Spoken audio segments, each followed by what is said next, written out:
سلامونه ملګرو، الله دې وکړي چې ټول روغ او جوړ یاست او ژوند مو ښه روان وي. د یو نوي ویډیو د یو نوې موضوع سره بیا ستاسو خدمت کې حاضر یم. ملګرو، زه همیشه کوشش کوم ستاسو د پوښتنې یو پوښتنه راوالم او تاسو له ویډیو جوړه کړم. نن مې یو پوښتنه راخیستې چې هغه ډېرو ملګرو دا پوښتنه مانه کړې ده. ډېرو ملګرو چې کومه پوښتنه کړې هغه دا ده چې آیا واقعي په رښتیا د فرانسې سفارت په اسلام آباد کې په پاکستان کې خلاص شوی دی او کار کوي که نه؟ ملګرو، که څه هم دا خبر په میډیا باندې و، ټول ملګري خبر دي.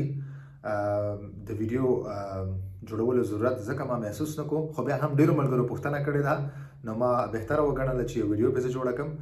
بالکل ملګرو، د فرانسې سفارت په اسلام آباد کې خلاص شوی دی او دوی چې کوم دی هغه فامیلي د ویزو چې کوم پروسیجر دی هغه یې بیرته شروع کړی دی. دوی رندیوګانې ورکوي او دوی کوشش کوي چې دغه رندیوګانې زر تر زره ورکړي او څومره زر وشي چې کوم ملګري فامیلیان یې راغواړي دلته، نو هغه پروسیجر ورته دوی په فاسټ ټریک اچولی، یعنې زر ورته دغه پروسیجر اوس کوي.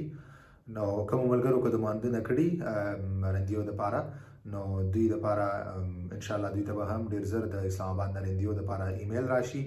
که چا نه یې کړي، که څوک غواړي د اسلام آباد نه خپل پروسیجر شروع کړي د فامیل راوستلو، نو دوی کولی شي د فرانسې سفارت په اسلام آباد کې هغو ته دوی ایمیل کولی شي.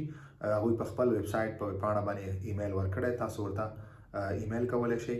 که چا ورته ډېر پخوا ایمیل کړی او تر دا دمه جواب نه یې اخیستی، نو ښه خبره ده چې هغه ورته یو تازه ایمیل بیا ولېږي، یو فرش ایمیل ورته ولېږئ، تر څو تاسو د هغو نظر لاندې راشي او تاسو ته هغه اپاینټمنټ درکړي.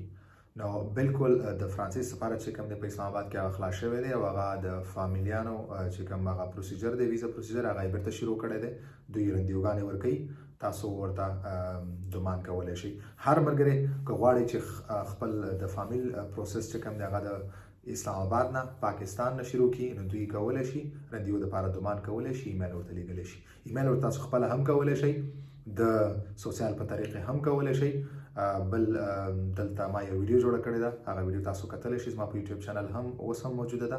ما یو ادرس هلته ورکړی، هغه ادرس خاص په پاریس کې دی. هغه ملګري که څوک غواړي چې د کوم دفتر له طریقه دغه خپل فامیلي کومه پروسه چې کوم ده دا مخکې اوسي، نو تاسو کولی شئ. هغه ویډیو کې ما ادرس ورکړی، ویډیو تاسو تفصیلي کتلی شئ او هغې نه تاسو ټول معلومات اخیستلی شئ. ایمیل تاسو د سوسیال په طریق هم کولی شئ، خپله هم یو ساده یو ایمیل دی، غوښتنه کول دي رندیو دپاره خپل فامیل دپاره، تاسو ورته خپله هم کولی شئ. نو مننه ملګرو، دغه وړې ویډیو غوښتل مې چې تاسو سره دغه معلومات شریک کړم.